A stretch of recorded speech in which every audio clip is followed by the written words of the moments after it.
Good day, team. All right, so our unit on suffering, we didn't really have a PowerPoint for it, but we did some worksheets, we did some discussions, and so I just kind of want to recap a little bit of what we talked about in our unit for suffering, and we watched the movie The Shack.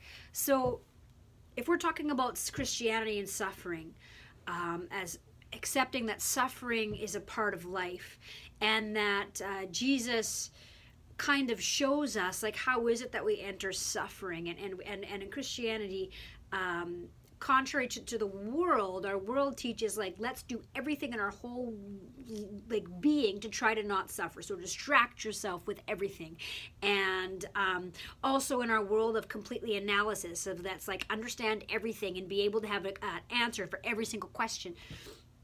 And so but the thing is that you don't, even finding some answers, it still doesn't take away that suffering. And we talked about how some questions and the major life experiences of mystery and life and death and all of these things, the question of why, a lot of times there is not a clear-cut answer. And so you find yourself suffering even more because you're trying to buy into society that says analyze everything and have an ABC, you know, this for that, tit for tat sort of thing of how our culture teaches. But in the mystery of life and the heartbeat of life and Christ saying, come and see and live, it's not, there is no one this, that answer, or no answer to why. And so sometimes we find ourselves suffering even more because of that. So Christianity, really the idea of hope and love and God holding us throughout our suffering, not the idea of God of lightning bolts being like, you're suffering, haha, I'm doing this to you,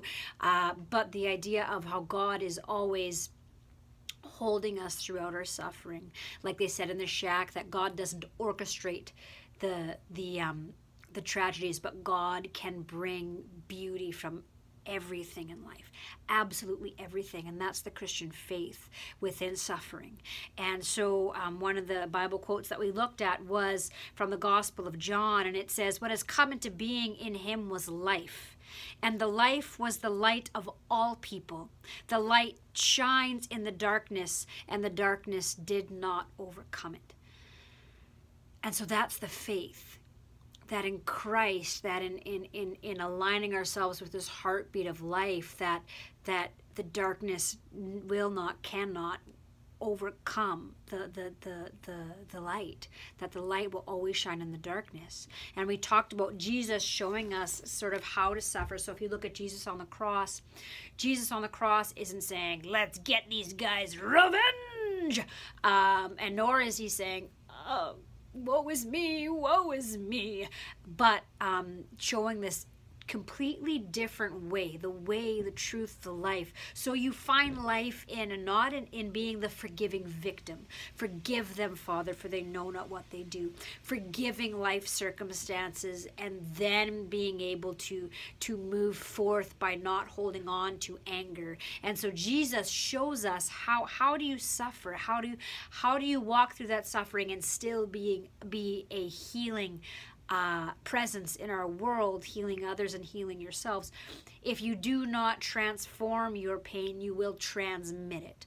So that's Richie Rohr. So talking about how within religion, being able to use your religion and your spirituality to try to help heal you. Healthy religion should always try to show you what to do with your pain, which is also good old Richie. So we talked about that, and we also talked about our image of God and how our image of God can really shape how we deal with life's circumstances and who we become. We become our God, whoever it is that we worship, this God that we worship. So in The Shack, you see Mac, and he has an image of God as judging, as God as the anger lightning bolt kind of God. And throughout the movie, what he realizes is that we have a God of continual goodness, compassion, tenderness, mercy, and love, telling us not to judge. So finding healing in realizing that as we are weeping, God is weeping with us, and God is always bringing beauty out of life and loving us and loving us and loving us.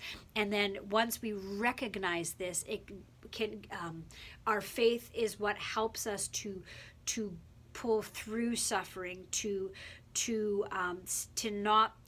allow ourselves to be broken open to love and compassion, as when we suffer, as opposed to just stay broken.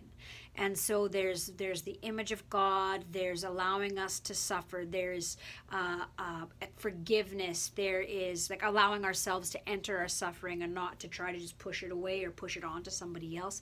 There's all of those elements within our faith and within suffering.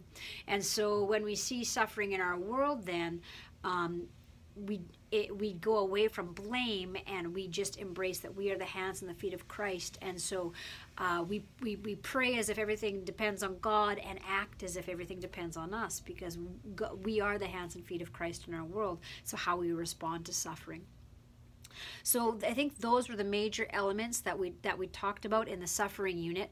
And I also told that story, that Buddhist wisdom story of the woman whose child dies and she can't get over it, and she straps the child to her body, and she says please to the healers in the village, help, and they can't remember that story.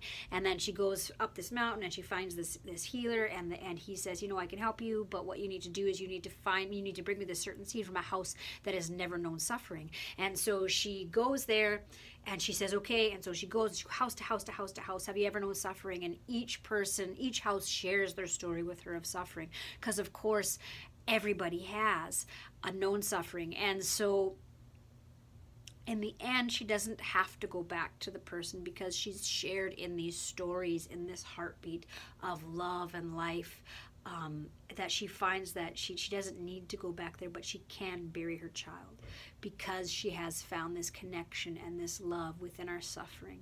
And so we're looking at hope, you're looking at connection, you're looking at Jesus as the way to show us how do we suffer, how do we heal, how do we become broken open to compassion.